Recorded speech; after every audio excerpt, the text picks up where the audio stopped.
Welcome back. Morning show के second segment में आपको खुशामदीद कहेंगे और इस सेगमेंट में हमारे साथ होते हैं हमारे स्टीम गेस्ट और किसी ऐसे टॉपिक पर हम बात करते हैं जो आपके लिए बहुत फ्रूटफुल साबित हो। आज हमने जो टॉपिक लिया है वो है ओवरसीज़ एम्प्लॉयमेंट के हवाले से। आपने देखा कि बेहतर ज़िंदगी गुजारने के ख्वाहिश में बेटर अपॉर्चुनिटीज़ के लिए लोग आला तालीम हासिल करते हैं, हुनर हासिल करते हैं और वही सारा अपना हुनर, अपनी तालीम, अपनी एजुकेशन, अपनी जो है वो स्किल जो है वो बाहर ममालिक में यूटिलाइज़ करते हैं जाकर। तो एक तरह से यहाँ पर जितने भी लोग हैं पाकिस्तान से उनका ब्रेन ड्रेन हो रहा है और वो दूसरे ममालिक में जाकर बेहतर से बेहतर मुलाजमत उनको ना भी मिले तो वो एवरेज मुलाजमत पर ही इक्तफा कर लेते हैं, लेकिन बस चाहते हैं कि किसी तरह हम बाहर पहुँच जाएँ और बाहर जाकर अपने बेहतर मुस्तकबिल के ख्वाब देखते हैं। बिल्कुल, और जैसे हमने ब्रेक से पहले कहा था कि आज़ादी के दिन तक आज़ादी से रिलेटेड टॉपिक्स रखने की कोशिश करेंगे, कहीं तवारीख़ बताएंगे, कहीं आपको हिस्ट्री के वो जो वर्क हैं, पन्ने हैं, वो जो है वो पलटते हुए दिखाएंगे कि क्या कुछ होता रहा, कौन हमारे हीरोज़ है कौन नहीं। इसी तरह एक मसला है जिसको आज हमने एड्रेस करना है और कोशिश ये है कि जो हमारे पैनलिस्ट हैं उनसे हम उन चीज़ा चीज़ों की जानने की कोशिश करें कि मसला उस जड़ तक पहुँचने की कोशिश करें कि वो जड़ कहाँ पर है, ताकि उसको एड्रेस किया जा सके। ये नौजवान नस्ल जा तो रही है, जाना मसला नहीं है, लेकिन जिस तरीके से जा रही है और जिस अजियत के साथ जा रही है, जिस इमेज को लेकर आगे जा रही है, तो वो क्या दिलबर्दाश्ता होते हैं या फिर वो ये ना उम्मीद होकर यहाँ से चले जाते हैं कि अब वापस ही नहीं आना है। जब जाने में ही इतने मसले थे तो वापस आकर फिर यहाँ करना क्या है। इन तमाम चीज़ों पर बात करेंगे और आज हमने ओवरसीज़ की बात करनी है। बहुत बड़ा एक नंबर है जो पाकिस्तान की तरफ से पूरी दुनिया के अंदर स्कैटर्ड हैं। पाकिस्तानी सोसाइटीज़ बनी हुई हैं, चाहे वो यूके की बात कर लें, चाहे वो हम यूएस की बात कर लें, कनाडा की बात कर लें, एवरीवेयर हम जो है वो मुख्तलिफ शोबों के अंदर काम करते नजर आ रहे हैं। गल्फ कंट्रीज में आजकल बहुत रुझान बढ़ रहा है लोगों के जाने का। गल्फ कंट्रीज के अंदर एक बहुत बड़ा जो है वो 40 लाख के करीब जो है वो बताई जाती है तादाद के लोग वहाँ पर हैं मौजूद, और अभी से नहीं 30-40 सालों से वहाँ पर मौजूद है। वहाँ की कंट्रीज़ की डेवलपमेंट के अंदर हमारी लेबर का एक बहुत बड़ा एक सेक्रीफाइस है, बहुत बड़ा एक किरदार है और बहुत ज़्यादा जो है वो मेहनत है। हम इस पर बात करेंगे। Pakistan overseas employment promoters association के नाइब सदर हमारे साथ मौजूद हैं, मोहम्मद अदनान प्राचा साहब। अदनान भाई अस्सलाम वालेकुम, वेरी गुड मॉर्निंग, कैसे हैं आप? खैरियत से? ओवरसीज़ की जब बात आती है और ये नाम आता है ओवरसीज़, तो ओवरसी पाकिस्तानी को इस टर्म को ज़रा सा पहले तो एलेबोरेट करें। How do you see this term जब आप इसको रिलेट करते हैं पाकिस्तानी सिटीजन से या पाकिस्तानियत से और एक तरफ ओवरसीज़ पाकिस्तानी? बहुत शुक्रिया जी, बिस्मिल्लाहिर्रहमानिर्रहीम। देखें, जहाँ तक आप बात करें ओवरसीज़ पाकिस्तानी तो वो पाकिस्तानी ही है, ठीक है। वो ओवरसीज़ रहे या पाकिस्तान में रहे, देखें जो कुछ भी है अब उनका दिल भी वहीं पे धड़कता है, पाकिस्तान के लिए धड़कता है। अब आप ये देखें, हमारे फील्ड मार्शल साहब का एक विजन था यूथ से रिलेटेड, अब उसमें हमारे जो ओवरसीज़ अपने मार के हक जो जीता, अब उसमें हमारे ओवरसीज़ पाकिस्तानीज़ का बहुत अहम किरदार था। उन्होंने जिस तरह उसको सेलिब्रेट किया, स्पेशली आपका यूरोपियन कंट्रीज़ में, तो मैं उनको बड़े खराज तहसीन पेश करता हूँ अपने ओवरसीज़ पाकिस्तानी इसको स्पेशली कि वो पाकिस्तान के साथ खड़े हुए। अब देखें, अब वो पाकिस्तानी डिफरेंट कंट्रीज़ में उनके फिगर डिफरेंट हैं। स्पेशली हमारे जो ओवरसीज़ पाकिस्तानीज़ हैं वो मेनली हमारा जो चंक है वो सऊदी अरेबिया में, ठीक है जी। सऊदी अरेबिया में ऑलमोस्ट आप ये समझें तकरीबन 27 से 28 लाख इस टाइम पे ओवरसीज़ पाकिस्तानी हैं। यूएई के अंदर हम 15 से 16 पढ़े लिखे अफराद होते हैं या फिर जो है ना स्किल जिनके पास होता है? देखिए इसके अंदर ना बाइफर्केशन की जाती है कि हमारा जो स्पेशली जो हमारा कंस्ट्रक्शन से रिलेटेड है या स्किल्ड या हाईली स्किल्ड जो वर्क फोर्स है ओवरसीज़ पाकिस्तानी है वो गल्फ स्टेट्स की तरफ ज़्यादा है, और हमारा जो थोड़ा सा जो हमारी पढ़े लिखे हमारी जो यूथ है या जो पिछले कई सालों से सेटल्ड हैं यूरोपियन कंट्रीज़ में, तो अब ट्रेंड चेंज हो रहा है। अब स्पेशली यूरोपियन साइड पे भी हमारे स्किल्ड और हाईली स्किल्ड मैन पावर की रिक्वायरमेंट आ रही है, क्योंकि वहाँ पे पॉपुलेशन का गैप जो है यूथ का वो बहुत ज़्यादा श्रिंक हो रहा है। स्पेशली आप देख लें जैसे जापान के अंदर है, तो जापान गवर्नमेंट ने आपसे 30 lakh workforce across the world मांगी है उन्होंने फॉर द नेक्स्ट 10 ईयर्स के 3 लाख पर ईयर उन्होंने वर्कफोर्स मांगी है, क्योंकि वहाँ पे यूथ की कमी है। अच्छा। अब प्रॉब्लम ये है कि हमारा जो ओवरसीज पाकिस्तानी यहाँ से बाहर जा रहा है, अब देखिए लीडर हमेशा विजन देता है। ठीक है। ये विजन था शहीद जुल्फ़िकार अली भुट्टो साहब का, जो हमारे वर्क फोर्स का है। गल्फ स्टेट से स्टार्ट हुआ था 70s में, फिर ग्रेजुअली ये हमारा ट्रेंड बनता गया गल्फ स्टेट्स के साइड पे, ग्रेजुअली बनता भी गया, रेमिटेंसेस भी आना शुरू हुई। अब देखिए रेमिटेंसेस अब इस टाइम पे टॉप नंबर 1 है आपकी इकोनॉमी को स्टेबिलिटी के लिए। आपका $38 बिलियन एक बहुत बड़ा गेम, बहुत नंबर गेम। यस। अब आपकी अब देखिए जीडीपी के अंदर बहुत अहम किरदार अदा कर रहा है। Yes, you are right. अब जो $38 अरब है वो हमारा ओवरसीज पाकिस्तानी दे रहे हैं। अब उसको हम क्या फैसिलिटेट कर रहे हैं, उनको कैसे प्लेटफॉर्म्स दे रहे हैं, हमारे गवर्नमेंट ऑफ पाकिस्तान क्या दे रहा है, ये बड़ा इंपॉर्टेंट है। और वो ओवरसीज पाकिस्तानी यहाँ से जब बाहर जा रहा है तो उस प्रोसेस को जो पूरा सिस्टम है, उस सिस्टम के अंदर कितनी हर्डल्स हैं। देखिए आप यूथ को, स्किल डेवलपमेंट को, इन चीज़ों को हाईलाइट तो कर देते हैं कि जी हम पैसा लगा रहे हैं, पैसा लगा रहे हैं, लेकिन ऑन ग्राउंड देखें तो सिचुएशन डिफरेंट होती है। हमारा जो यहाँ से जो ओवरसीज पाकिस्तानी बन के जा रहा है और अगले वो 2-3 साल या 5 साल या 10 साल या फॉरएवर वो जा रहा है, ये डिपेंड करता है कि वो स्किल्ड, हाईली स्किल्ड में जा रहा है तो वो 5-10 साल 12 साल के लिए जाता है। विजन उसका ये होता है। जो आपका प्रोफेशनल लोग जा रहे हैं वो वापस नहीं आते मोस्ट। वही तो ना, ज्यादातर बाहर जाकर ही सेटल हो जाते हैं। लेकिन डिपेंड करता है ना आपका सैलरी पैटर्न पे डिपेंड करता है कि वो आपको वो फैमिली स्टेटस मिलता है वहाँ पे कि नहीं मिलता। वो सैलरी अकेले ही वहाँ पर सेटल्ड हैं। एग्जैक्टली, अकेले भी हैं तो वो सारा अपना इंजेक्ट करते हैं पाकिस्तान में पैसा। अब हमें गवर्नमेंट ऑफ पाकिस्तान को ये सोचना होगा कि हम क्या शॉर्ट टर्म गोल्स बना रहे हैं रेमिटेंसेस को बढ़ाने के लिए, कि लॉन्ग टर्म पॉलिसीज बनानी है। ठीक है। शॉर्ट टर्म गोल्स तो हम हासिल कर ही रहे हैं रेमिटेंसेस। ये आपका बहुत अच्छा पॉइंट है। मुझे मेरा दिमाग जरा आपकी कॉन्वर्सेशन में उस पॉइंट पर अटक गया। मैं चाह रहा हूँ थोड़ा सा एलैबोरेट करें, क्योंकि बड़ा डेप्थ में जाके आपने जुमला अदा किया और शायद कुछ लोग वहाँ पे रुक गए होंगे आपकी इस बात पे। ये प्रोसेस बड़ा तकलीफ दे अमल है एक पाकिस्तानी का ओवरसीज पाकिस्तानी बनने का। What is that process? देखिए स्पेशली 2 तरह के हमारे जो ओवरसीज पाकिस्तानी हैं, एक जो इमिग्रेशन पे जाते हैं, ठीक है, एक हमारे एम्प्लॉयमेंट पे जाते हैं। ठीक है। अब एम्प्लॉयमेंट का फिगर जो है वो बहुत ज़्यादा है, मीन्स के आप सालाना बेसिस पे हमने 9.25 लाख वर्कफोर्स को भी टच किया आज से 2 साल पहले। 8,62,000 ऑल ओवर द वर्ल्ड, और all over the world from Pakistan. तो अब उस टाइम पे ब्रेन ड्रेन का कॉन्सेप्ट आ गया कि जी हमारे लोग छोड़े जा रहे हैं मुल्क। ऐसा नहीं है। ब्रेन ड्रेन कॉन्सेप्ट के अंदर कैटेगरीज होती हैं जो कि 10%, 11% है और जाती हैं। फॉर एग्जांपल अगर 8 लाख वर्कफोर्स लिए तो उसमें 70-80 हज़ार उस कॉन्सेप्ट में आते हैं। ब्रेन ड्रेन वाले, ब्रेन ड्रेन में डॉक्टर्स हैं, इंजीनियर्स हैं, या पैरामेडिकल स्टाफ है, या जो हाईली क्वालिफाइड है। बाकी 7 लाख बाकी जो है वो ब्रेन ड्रेन कॉन्सेप्ट में नहीं आते हैं। फिर वो स्किल्ड होते हैं, हाईली स्किल्ड होते हैं, अनस्किल्ड होते हैं। अब देखिए आप अगर 7-8 लाख वर्कफोर्स जा रही है, उसमें 3.5 लाख तो आपकी लेबर जा रही है, तो वो ब्रेन ड्रेन कॉन्सेप्ट में तो नहीं है। अगर आपके 2 लाख ड्राइवर्स जा रहे हैं तो वो ड्राइवर्स जो हैं आपके ब्रेन ड्रेन में तो नहीं है। अल्टीमेटली हर महीने एक अमाउंट घर भेजना ही है। जी वो सब नहीं वहाँ जा रहे हैं। देखिए भेजता हर कोई है, भेजता हर कोई है जो कि अपने आप को सेटल डाउन कर लेता है मुख्तलिफ ममालिक के अंदर। अगर फैमिलीज को भी सेटल डाउन कर लेता है तो वो कम भेजता है।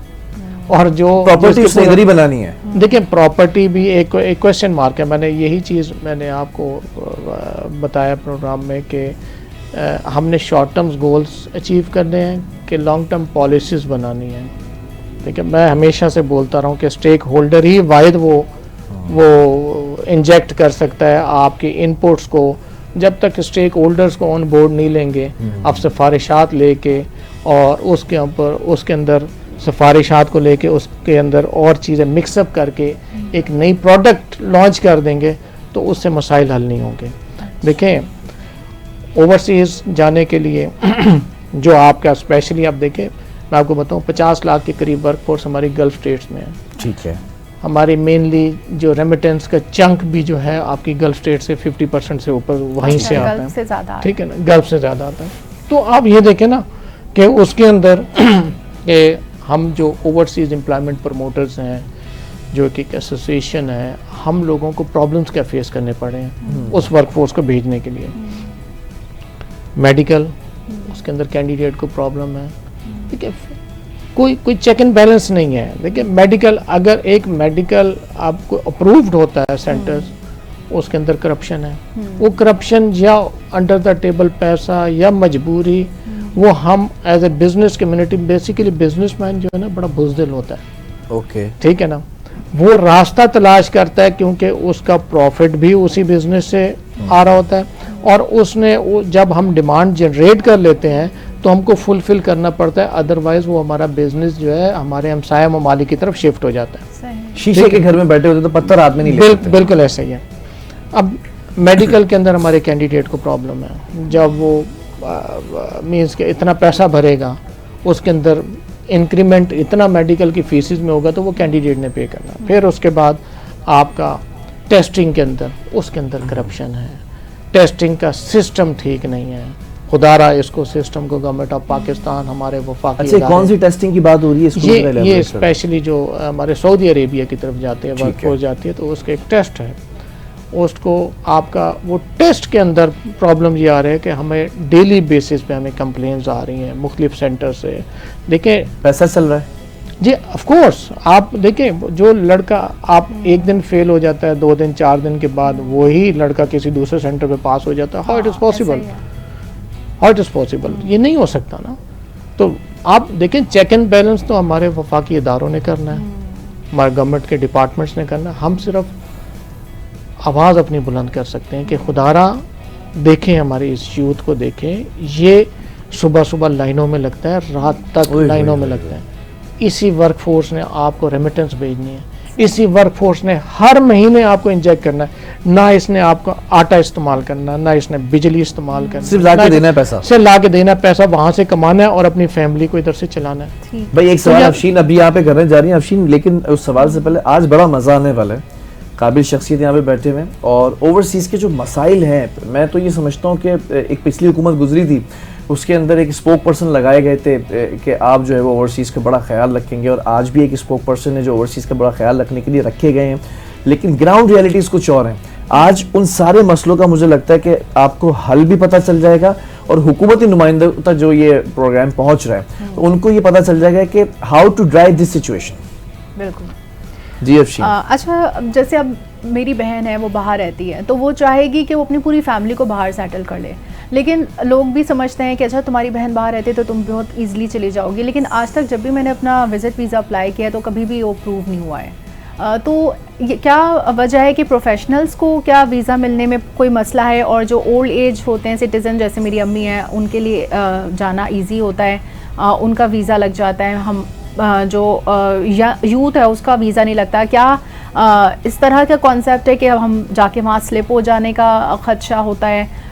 क्या वजह है कि हम लोगों का वीज़ा नहीं लगता? देखिए ऐसा नहीं है, हमारे जो जितने भी डिपेंड करता है कि वीज़ास की आपकी कैटेगरी क्या है। अच्छा। वीज़ा की आप कैटेगरी आपकी विजिट है या एम्प्लॉयमेंट है या इमिग्रेशन है, ठीक है, 3 तरह की आपकी कैटेगरी है। विजिट, ठीक है, विजिट वीज़ा के अंदर अगर आपकी डॉक्यूमेंटेशन पूरी है तो आपको वहाँ की एम्बेसी वीज़ा देती है। ठीक है। अब ये हमारे पाकिस्तानी बैग है, वहाँ पे विजिट वीज़ा पे जाके असाइलम ले रहे हैं। नंबर 1 पे हम इस टाइम पे पाकिस्तान। अच्छा। यूके के अंदर असाइलम में, वीज़ा पे जाके असाइलम ले। जी जी जी जी जी बिल्कुल ऐसा ही है, ठीक है ना। और डिपोटीज में भी नंबर 1 पे हम, टॉप पे हैं हम यूके के। अच्छा, तो यही वजह है कि वो रिजेक्ट किया जाता है वीज़ा? देखिए ऑफ कोर्स, हम जब अपनी यूथ को प्रॉपरली टेकअप नहीं कर पा रहे, हम शॉर्ट टर्म्स गोल्स, मैं तो आपको बार बार यही कह रहा हूँ कि शॉर्ट टर्म्स गोल्स अचीव कर रहे हैं, लॉन्ग टर्म पॉलिसीज़ नहीं बना रहे।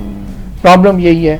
हमारे वजारत दाखिला ने, जनाब मोहसिन नकवी साहब की टीम ने क्रैक डाउन किया, जिससे उन हुंडी वीजा हवाला कंसल्टेंट पर और पूरी उस पे नहीं, हुंडी हवाला पे भी हवाला हुंडी पे भी राइट, और कंसल्टेंट्स पे भी किया करेक्ट, जिससे थोड़ी सी बेहतरी आई है। बाकायदा आपकी बात कर रहा हूँ, सॉरी, अभी ज़ायरीन के लिए जो पूरी एक वो लेकर जाती हैं एजेंसीज, तो उनको भी क्रैक डाउन किया गया है क्योंकि वहाँ से भी स्लिप हो रहे थे और आगे गल्फ की तरफ निकल रहे थे। देखिए वजारत दाखिला तो काम कर रही है, ठीक है ना, उसके अंदर और बेहतरी आ सकती है। आर यू सेटिस्फाइड कि वजारत दाखिला जो काम कर रही है?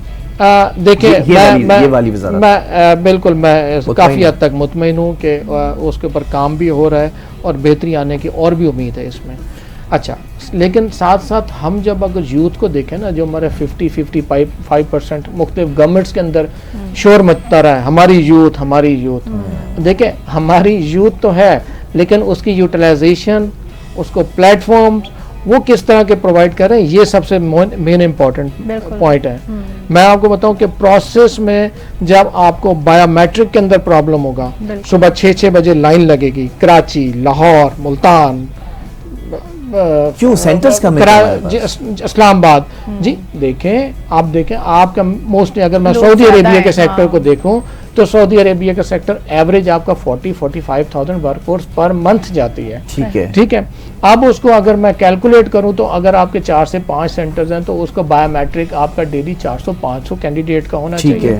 तो देखें ना, हमारे वफाकी अदारे देखें कि खुदारा सुबह 5 बजे कहाँ पे कुछ शहर में उन सेंटर्स के बाद लाइन लगती है यार, 1600-1700 रुपए फीस है, आप 5,000 रुपए को उसको चार्ज कर रहे हैं आप कि जी अर्जेंट करा लें, अर्जेंट भी उसी लाइन में लग रहा है, क्या है कि उस दिन हो जाएगा। हमारी लेबर क्लास को आप खुदारा उनको आप चेक तो करें कि उनके साथ हो क्या रहा है। आप स्किल डेवलपमेंट में अरबों रुपए लगा रहे हैं, आप चेक एंड बैलेंस अगर उसका नहीं होगा, उस प्रोसेस के अंदर अगर हमारी यूथ लाइनों में लग के करना है और उसका कोई चेक एंड बैलेंस नहीं होगा, तो माजरत के साथ मैं आपको बताऊं, यही यूथ हमारा ना गलत इमेज लेके जाती है। देखिए हमारे फील्ड मार्शल साहब, बिल्कुल फील्ड मार्शल साहब का जो विजन था बहुत अच्छा है यूथ को लेके, लेकिन उसको इम्प्लीमेंटेशन उसकी जो है ना, वो जो सरप्राइज के वो यूनिवर्सिटीज के अंदर गए, बच्चों के साथ बैठ के कन्फ्रंटेशन की, वो जो एक तनाजा बना हुआ था, एक पिछली जमात ने आके पूरा गरक किया था, तो वो जब जाके फेस टू फेस बात की गई तो बड़ा वेलकमिंग सरप्राइजिंग आपको एक जवाब मिला। और after winning of the war, तो उसके बाद तो आपकी यूथ का एक पूरा नजरिया, जो पूरे चश्मे के ऊपर एक धूल थी, वो साफ हो गई। मैंने वही चीज आपको बताई कि that was excellent. Field marshal साहब का जो विजन है ना यूथ को लेके, ये आपकी पाकिस्तान की तकदीर को चेंज कर सकता है। बिल्कुल। ये मैं आज पॉइंट आपके प्रोग्राम में बता के जा रहा हूँ।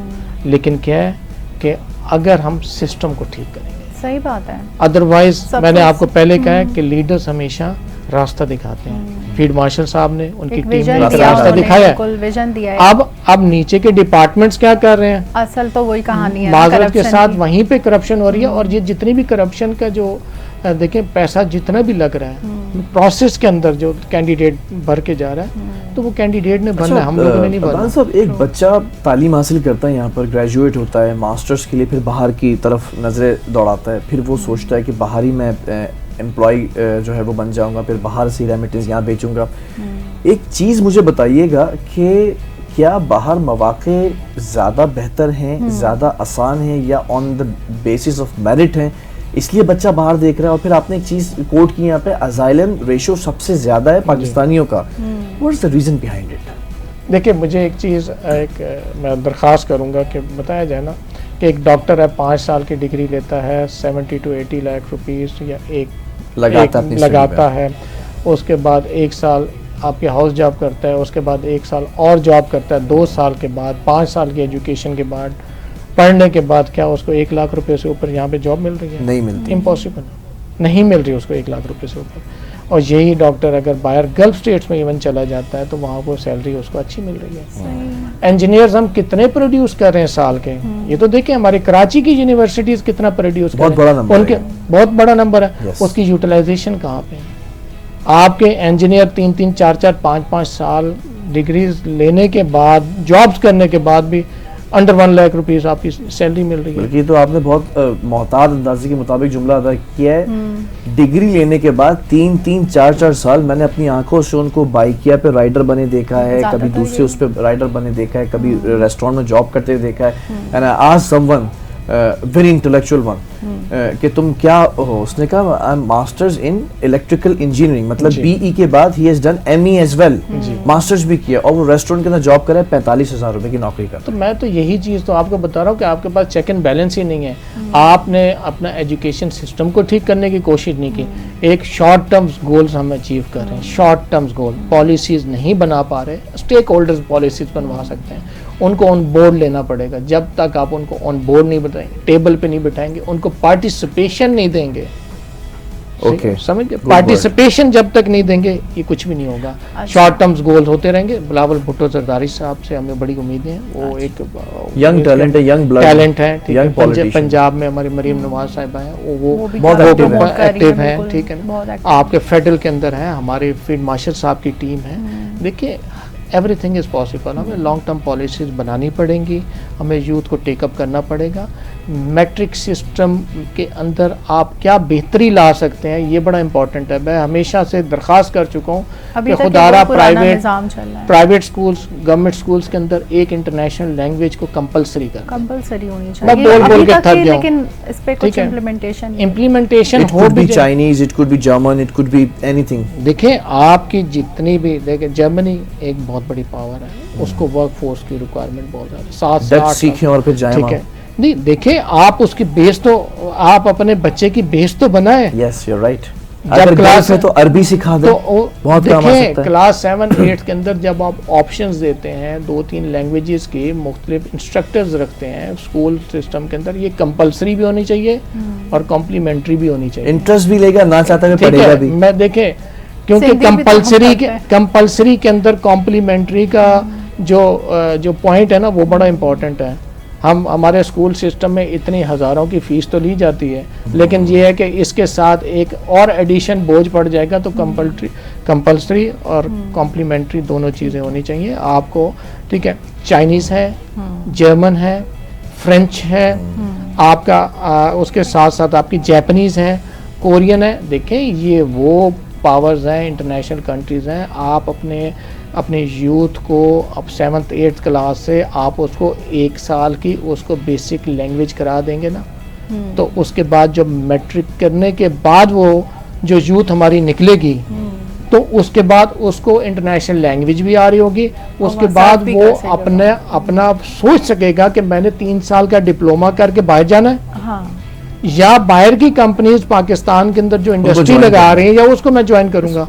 तो उसका एक हमें दौड़ लगा दी कि मैट्रिक के बाद इंटर करना है, ग्रेजुएशन करनी है, बीबीए करना है, इंजीनियरिंग करनी है, डॉक्टर करना है। घोड़ा दौड़े जा रहा है, बस दौड़े जा रहा है। लॉन्ग टर्म पॉलिसी नहीं बने। पैसा government of Pakistan, federal government दे रही है, हमारे फील्ड मार्शल साहब की टीम दे रही है, उसकी यूटिलाइजेशन ठीक नहीं हो रही, उसको प्रॉपरली यूटिलाइज करना पड़ेगा, पॉलिसीज बनेगी। मैं आपको अश्योर कर सकता हूँ यही यूथ हमारी 3 साल के बाद आप चेक करें, पॉलिसीज बने लॉन्ग टर्म।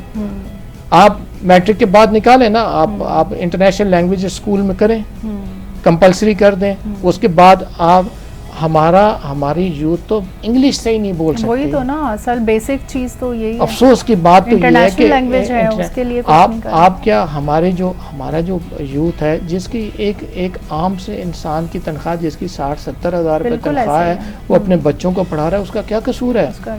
उसके बच्चे का हक नहीं है कि वो इंटरनेशनल लैंग्वेज सीखे, उसके बच्चे का हक नहीं है कि वो अच्छे स्कूल में जाए, अच्छे कॉलेज में जाए। देखिए आप हमें बेस को मजबूत करना होगा। जब तक हम बेस मजबूत नहीं करेंगे नहीं होगा कुछ। हाफिज साहब की आपने बात की, हाफिज साहब मतलब मैं ये समझता हूँ कि अल्लाह ताला ने बड़ी इज्जत दी। कुछ ऐसे मौके आए जिसके अंदर उन्होंने प्रूव किया खुद को as a army chief, and then now he is proving himself as a field martial.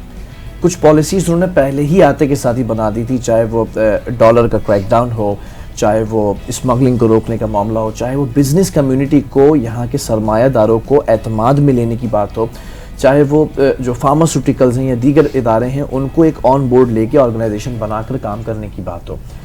लेकिन क्या आपको लगता है कि हमने माजी के अंदर भी बड़े अदवार देखे लोगों के और उनके हिसाब से वो पॉलिसीज़ चलती रहीं?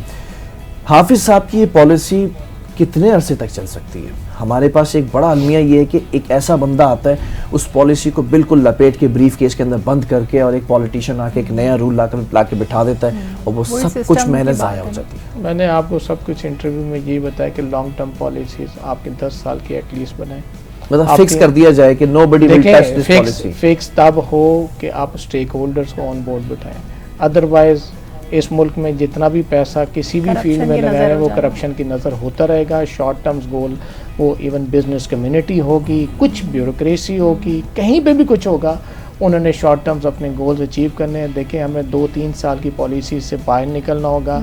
जैसे तरक्की याफ्ता ममालिक जो है पॉलिसी 10 साल, 20 साल, 30 साल की पॉलिसी बनाते हैं। तो यूथ एक बहुत बड़ा चैप्टर है, ये छोटा चैप्टर नहीं है। इसने आपको रेमिटेंस में, आज भी ये चीज़ मैं बोलता हूँ कि अगर हम प्रॉपरली इसको टेकअप करें, यही रेमिटेंसेस हम 43 to 44 बिलियन डॉलर तक ले जा सकते हैं पर एनम।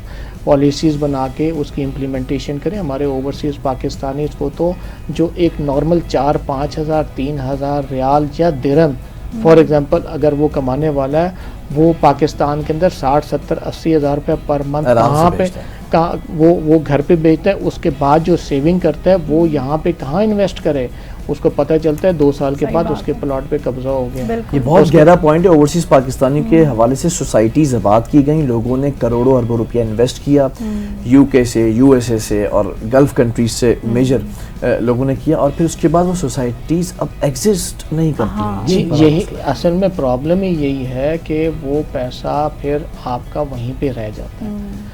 आपको प्लेटफॉर्म, मैं पहले ही बता चुका हूँ कि प्लेटफॉर्म देना होगा, उसकी है बहुत अच्छे मेथड्स हैं, प्लानिंग्स हैं, लेकिन बात यह कि उसकी यूटिलाइजेशन कैसे होगी ताकि हमारा जो ओवरसीज पाकिस्तानी है उसको डॉलर के अगेंस्ट या पाक रुपीज़ के अगेंस्ट इंसेंटिव दे के पाकिस्तान पैसा ना भेजना पड़े।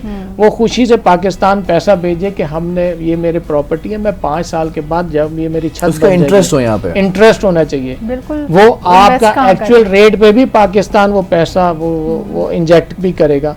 तो मैंने यही चीज़ कहा आपसे कि प्लेटफॉर्म्स प्रोवाइड किए जाएँ। ओवरसीज़ पाकिस्तानी को जब आप प्रॉपर्ली टेकअप करेंगे, इंशाअल्लाह ताला हमारा ओवरसीज़ पाकिस्तानी का दिल पाकिस्तान के साथ धड़कता है, और फील्ड मार्शल साहब का जो विज़न है, हम उसके साथ as a overseas employment promoters association हम अपने फील्ड मार्शल साहब के विज़न के साथ खड़े हैं, उनके सिपाही हैं। जहाँ पे भी कहेंगे हम यूटिलाइजेशन के लिए, इस पाकिस्तान अपने मुल्क के लिए और ओवरसीज़ पाकिस्तानी के लिए खड़े रहेंगे, आवाज़ बुलंद करते रहेंगे।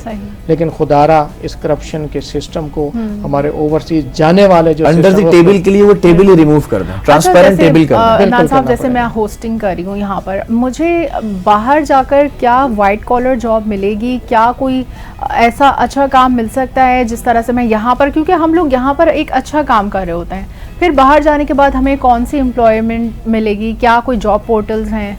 देखें, मैं एक ही चीज़ मैंने बताई कि जितनी भी फॉरेन कंट्रीज़ हैं जहाँ पे हमारे जो पढ़े लिखे लोग हैं वो जाना चाहते हैं, शौकीन हैं। आज अगर 1 लाख, 1.5 लाख, 2 लाख रुपया अगर कोई एक मैनेजर भी ले रहा है तो उसका भी इंटरेस्ट जो है कि यूरोपियन कंट्रीज़ में या फार ईस्ट में वो चला जाए, क्योंकि वो जाना चाहता है, वो उसकी फैमिली को अफोर्ड नहीं कर पा रहा। एग्जैक्टली, कि उसके एक्सपेंसेस बढ़ गए ना।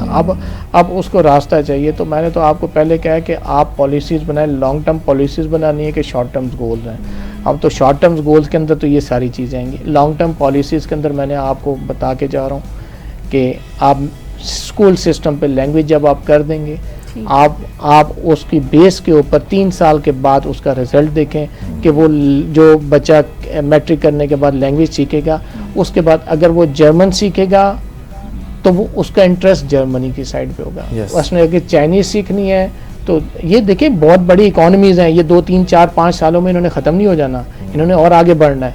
तो हमें हमारे पेरेंट्स को पिक एंड चूज़ करना पड़ेगा, सिस्टम बने, कौन सी लैंग्वेज करानी है बच्चे को वो करवाएं, साथ के साथ सिस्टम में उसके साथ मैट्रिकुलेशन कराएं, उसके बाद आगे लेके उसको डिप्लोमास कराना है, हायर एजुकेशन करनी, जो भी करना है। टाइम थोड़ा सा कम है, मैं एक चीज़ यहाँ पर शेयर करता चलूँ कि जो मिसाल दी अदनान भाई ने, जो एग्जाम्पल सामने रखी है, इसको आप इस तरह से समझें तो ख़ासतौर पर पाकिस्तानी जो ब्यूरोक्रेसी है और जो पाकिस्तानी इस वक्त पार्लियामेंट है जिसने पूरी लेजिस्लेशन करनी है, चीज़ों को आगे एग्जीक्यूट करना है, पिंजरा तो है आपके पास, परिंदा भी आपके पास है, और उसने उड़ना भी है, और वो अगर उड़ जाएगा तो आपको खतरा है कि आपका पिंजरा खाली हो जाएगा, आप दाना यहाँ रख दीजिए, उड़कर वापस आएगा दाना खाने। कितना भी ऊंची उड़ान भर ले, एक सवाल, इन्वेस्टमेंट अपॉर्चुनिटीज, उसको राइट प्लेटफॉर्म मिलना ज़रूरी है। एक सवाल है, एक ट्रेंड चलता है, किसी भी एक मुल्क का ट्रेंड चल जाता है कि फला मुल्क के अंदर जो है वो अब मुझे जाकर सेटल होना है, इमिग्रेशन प्रोसेस भी करना है, वहीं पर मैंने जॉब भी देखनी है। उस ट्रेंड के नज़रिए को देखते हुए हर कोई उसी जगह अप्लाई कर रहा होता है। लाइक एग्जांपल है, कनाडा के अंदर एक ट्रेंड चला कि कनाडा की तरफ ही सारे जाते रहे। दूसरा ट्रेंड ये चला कि हमने देखा कि टर्की के अंदर कि हर शख्स टर्की की तरफ जाने लगा। फिर एक ट्रेंड ये चला था कि यूएस जो है वो सिटीजनशिप आपको चाहिए, और आपको याद है कि वो ओबामा के दौर में और वो बुश के दौर में पूरा वो एक चला। तो ट्रेंड को क्या फॉलो करना ज़्यादा सही है? ऐसा जो आपकी पूरी ऑर्गेनाइजेशन है, आप इसको कैसे देखते हैं? देखिए, हमारे एसोसिएशन जो है वो तो एक एम्प्लॉयमेंट का बिजनेस करती है। ठीक है जी। इमिग्रेशन एक डिफरेंट चार तरह की चीज़ें चलती हैं जो यहाँ से यूथ हमारी बाहर जाती है। एक इमिग्रेशन, दूसरा विजिट वीज़ा, तीसरा एम्प्लॉयमेंट, फोर्थ स्टूडेंट वीज़ा।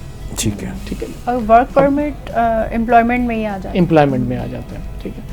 अब वर्क परमिट के अंदर ये है कि मैं दरख्वास्त कई दफ़ा कर चुका हूँ कि हमें यूरोपियन कंट्रीज़ के साथ एमओयू से बाहर निकल के एग्रीमेंट्स करने की ज़रूरत है। रिक्वायरमेंट वहाँ पे है। हम अगर बेसिकली पहले हमें सिस्टम को ठीक करना है। सिस्टम ठीक होगा, हमारे यूथ हमारे पास बहुत एजुकेटेड है, हमारे पास स्किल्ड, हाईली स्किल्ड प्रोफेशनल लोगों की कमी नहीं है। मैं दरख्वास्त करूँगा कि उनको टेकअप करें।